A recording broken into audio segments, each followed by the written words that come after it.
The following program is a presentation by students in College of San Mateo's Digital Media program. Welcome to Global Visions, a show that honors our cultural differences by exploring common themes. This show is produced by College of San Mateo Digital Media students in the Broadcast and Electronic Media program. On today's show, we will explore music, crafts, and life celebrations around the world. In the first segment, I will introduce you to Professor Rudy Ramirez, who will teach us about the roots of music. Then we will take you out of the studio to learn about traditional Hawaiian craft of waving. And then we will bring you back into the studio for our last segment. My four guests will share their cultural perspectives on life events and celebrations. I am Luis Palacios. And I'm Kendall Hogan. This is Global Visions.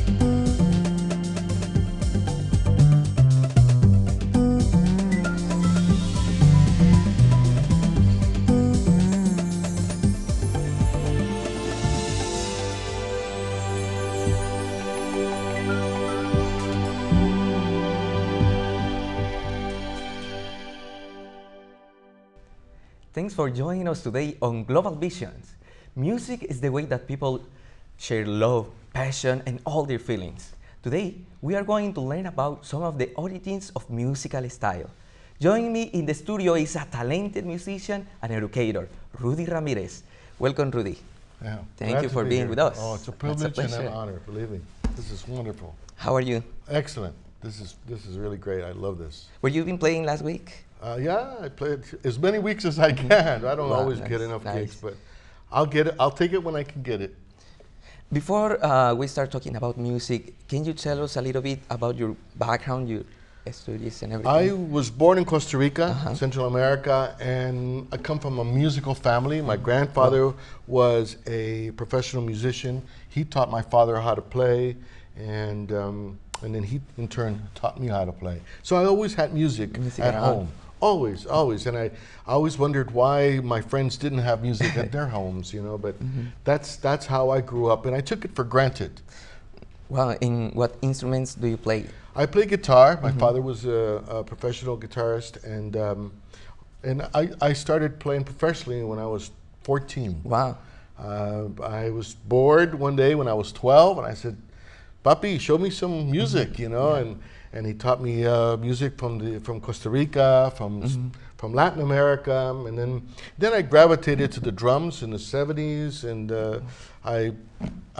there's nothing like skin on skin. Yeah, definitely.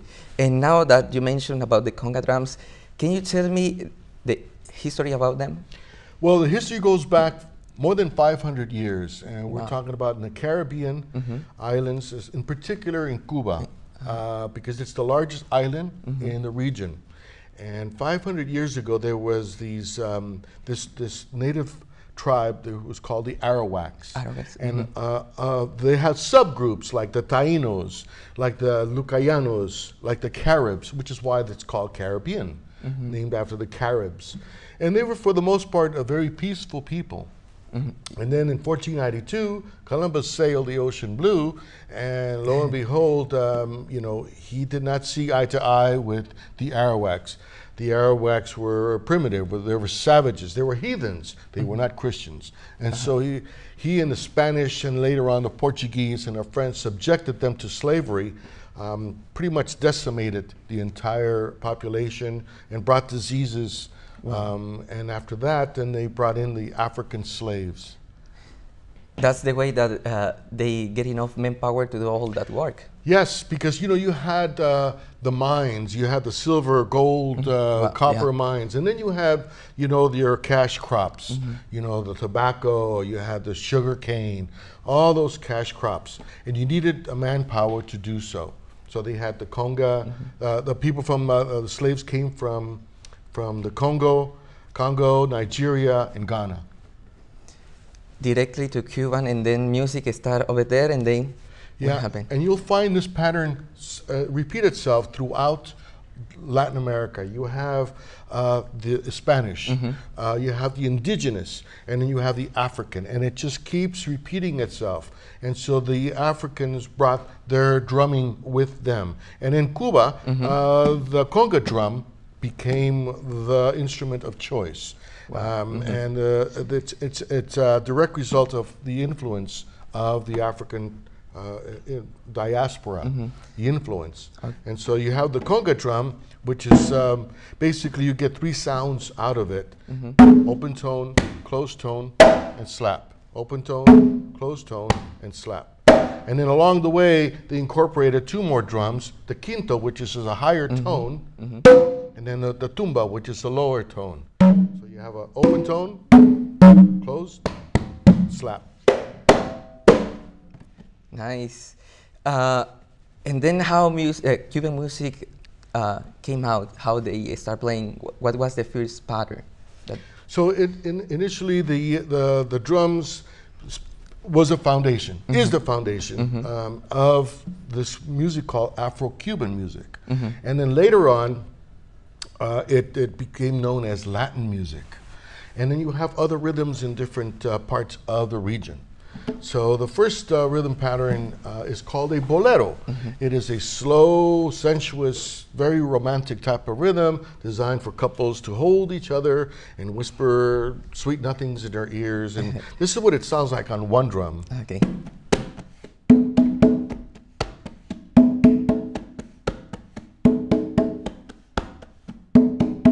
This is what it sounds like on three drums.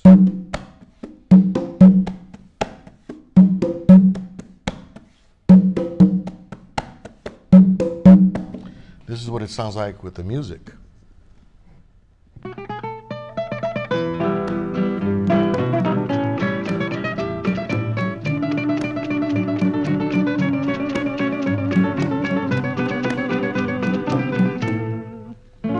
Sin ti no podré vivir jamás y pensar que nunca más estarás junto a mí. Beautiful song.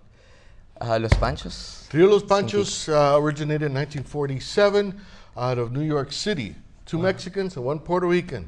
That's the beauty of Latin music, is that it incorporates different influences from different countries and from different people. And they just took the world by storm. They were on top of the world from the 40s and the 50s and the 60s and all through the 70s. They're gone now, but their music is still a legacy. It was, yeah.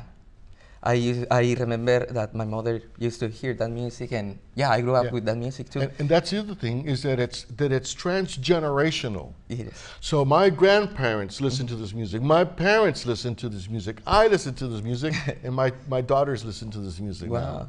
And how old is your daughter? They're in their 20s. Wow. You know? She listens to that music? Yeah. So yeah, and they both love it, and they can sing the song, Sin Ti, you know, it's like one of the favorites, you know. And there is any other rhythm? Yeah, there's various rhythms. There's one more called a guajira, and it's a mid-tempo rhythm. This is what it sounds like on one drum.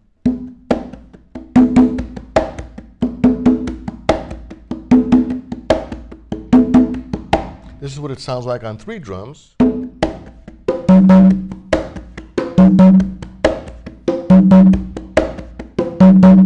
This is what it sounds like with the music.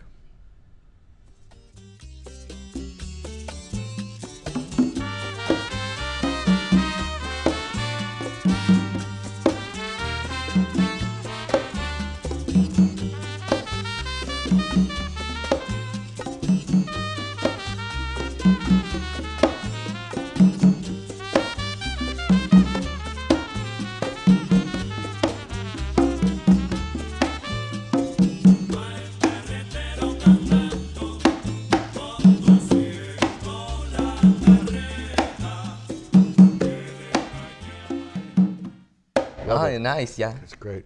Were there any other musical influences that were in Cuban? In Cuba, yes, but then throughout the region, you know, I mean, it didn't just stay in Cuba, you know, it stayed in different areas. You have like the plena in the bomba out of Puerto Rico. You have the merengue from Dominican Republic, And now from Colombia, yeah. comes was the cumbia, and it's an open tone and a slap on one drum. Or you have the quinto and the tumba on the other. You can do a variation. And this is what it sounds like with the music. Okay.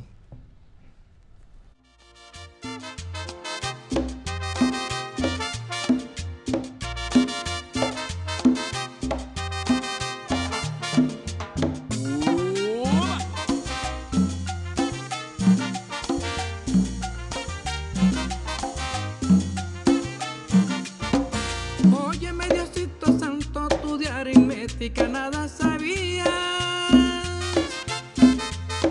Dime por qué la platica tú la repartiste. Yeah, nice music. Popular. Beautiful. Very. Yeah. It came out in the 60s. It was a dance craze in the United States. But prior to that, it was every country in Latin America has done its own interpretation of the cumbia. Yeah, and that was Pastor Lopez, right? Pastor Lopez, yes. He was one of the first musicians for cumbia that were famous around the Yes. world. Yeah, he Yes, was did. principal in Yes. that. And there's just different interpretations of it. But Different I have one interpretations. more question. Uh-huh. Some people think that cumbia and salsa are almost the same. Can you explain us what salsa is? Well, salsa really means sauce. If you really, if Yeah. you think about it, Yeah. it's sauce, you know. And the term was used in the late 1960s. Basically, there were mambos, and so then cha-cha-cha and different types of rhythms. So they say, hey, let's lump them together and call them one word. Instead of Latin music, let's call it salsa. And so it's basically mambos. This is what it sounds like on one drum.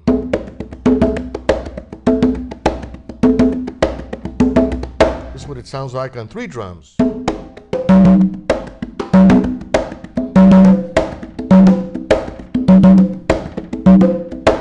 And what you're going to listen to is Ricardo Lemvo from the Congo, because it came from Africa, it went back to Africa, and now it's come back again. He's singing in Lingala. This is a song called Mambo Yo-Yo.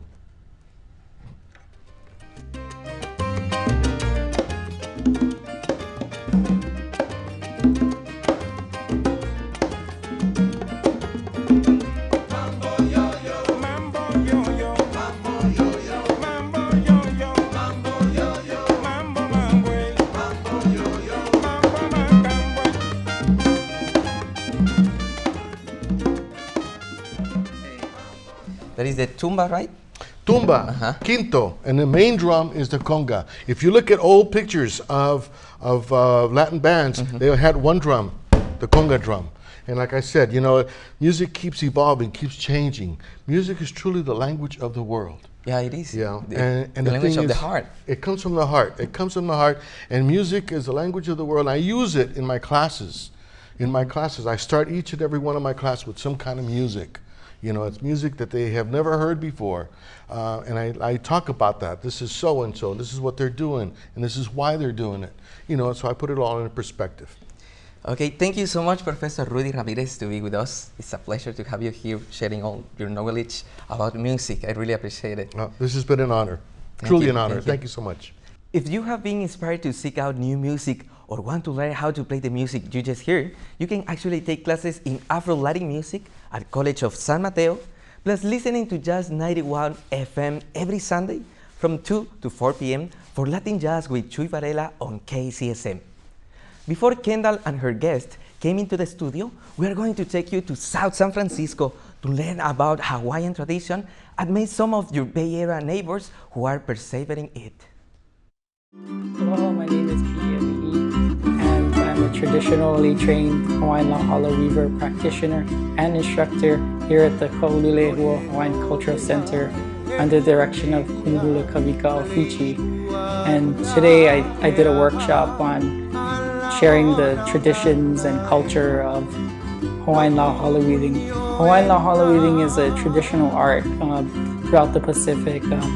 The people of Hawaii and throughout the Pacific use lauhala to make mats, baskets, pillows, even sails for their canoes. So today, the art has still survived, and there are many of us practitioners here sharing it. Traditionally trained under my great-grandparents or grand-uncles and aunts in Hawaii, Auntie Pualani Moraki, Auntie Debbie Toko, and Uncle Kia Franda of the Big Island. We did a workshop on teaching the community how to make Lauhala chopstick holders. Many people here have seen Lauhala but have never got an experience to work with it. My goal is to perpetuate and preserve this traditional art that was taught to me. I was taught in a traditional setting as a master apprenticeship. I had to sit down and weave and gather materials and gather, clean, pick them with my family along the beach. Today it's a little bit different, but I'm happy that there's places here in the San Francisco Bay Area that still feel that this art is very important. Is very dear to me, not only because of the importance of it as traditionally and culturally, but because it's part of my family. This is what my family's done for many generations.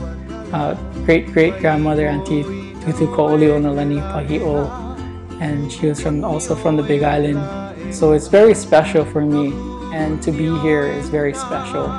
There isn't anyone here in the Bay Area teaching this art, and I feel that being here, they're shown a lot of great interest and value in this art, and I feel very honored to be here. About a year and a half now, and we've started making bracelets to coasters, to bookmarks, to chopstick holders, and water containers and water bottle holders, so it's been really fun.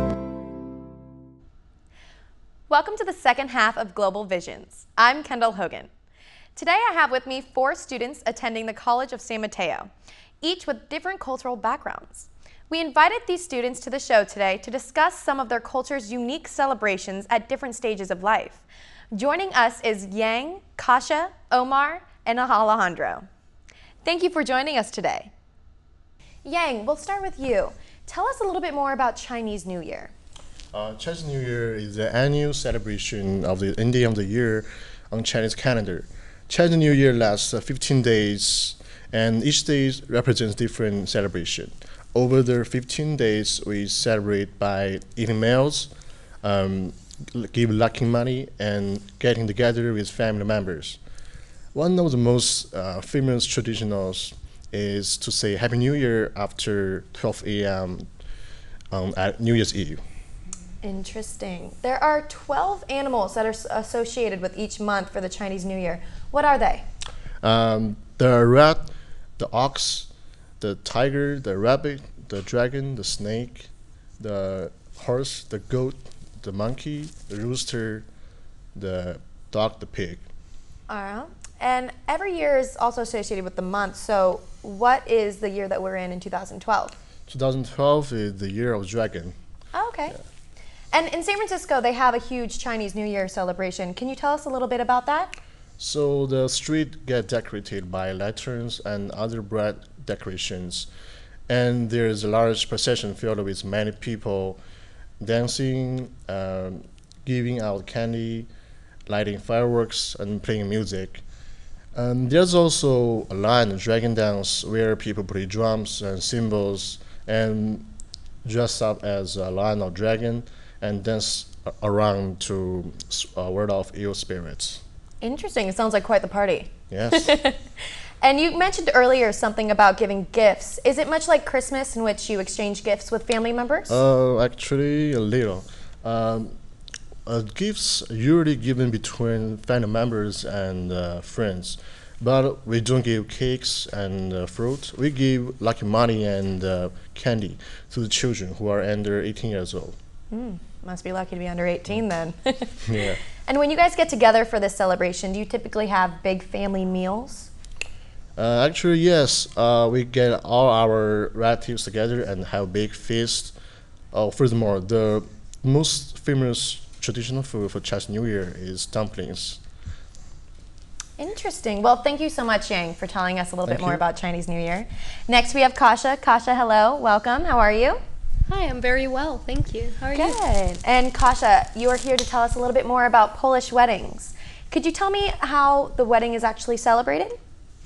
Yes. So the main wedding takes place in the church with all family members, and it's a very much like a church Catholic ceremony. Okay. And much like weddings in America, is there a big party after the ceremony? Oh yes, the after parties are very big, loud, and there's lots of food, lots of people, and most of the guests that were in the church attending the official ceremony, they're invited to the party in the restaurant as well.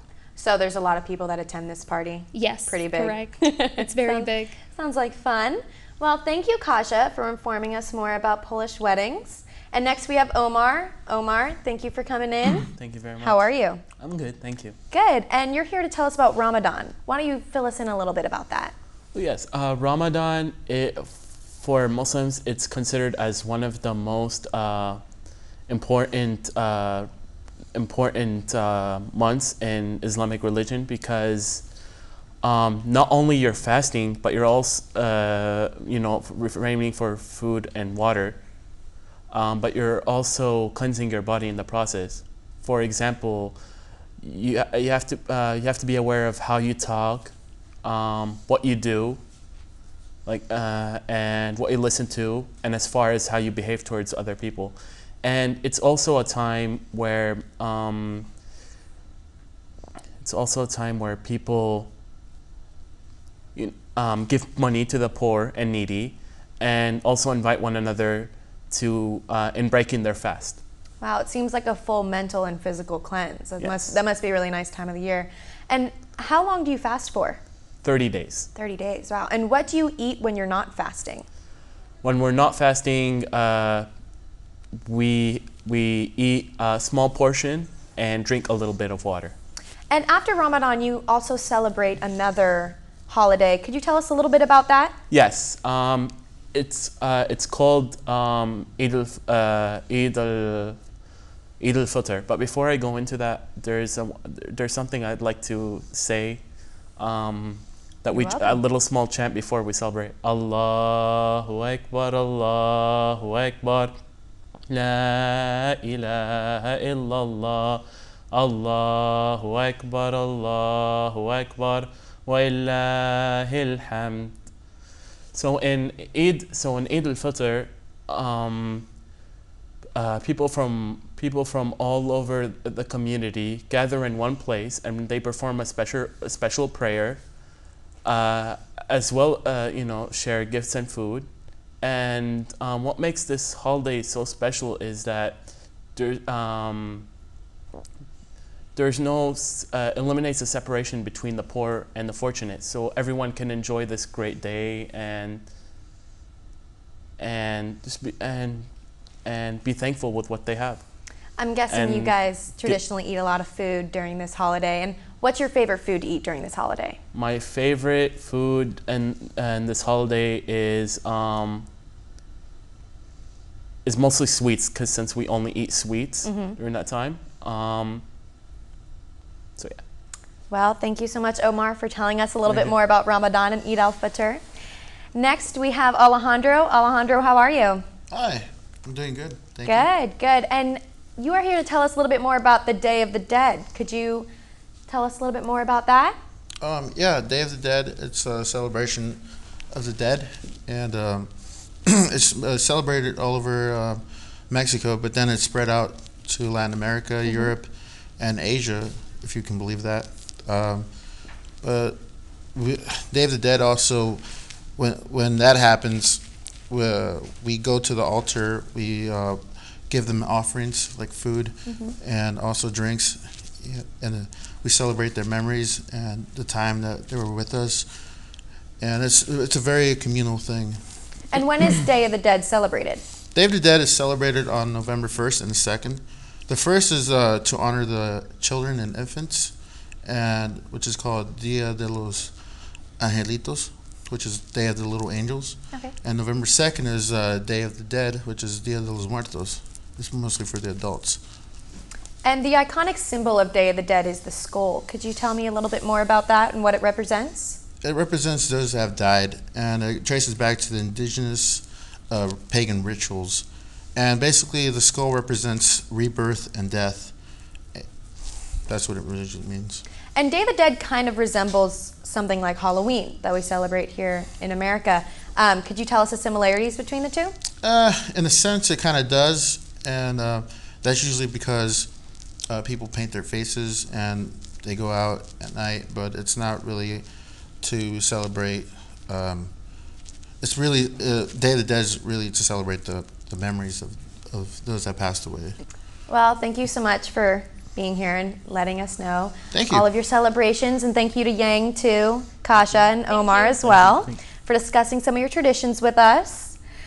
The Bay Area is a melting pot of cultures and traditions. Understanding and learning about these traditions is important in finding out what makes us similar or uniquely different as members of a global population. No matter what cultural background you come from, holidays revolve around the food we love and spent with those we care about. That is all we have time for. Thank you for joining me today. On behalf of Luis and the whole Global Visions crew, I'm Kendall Hogan, and we will see you next time.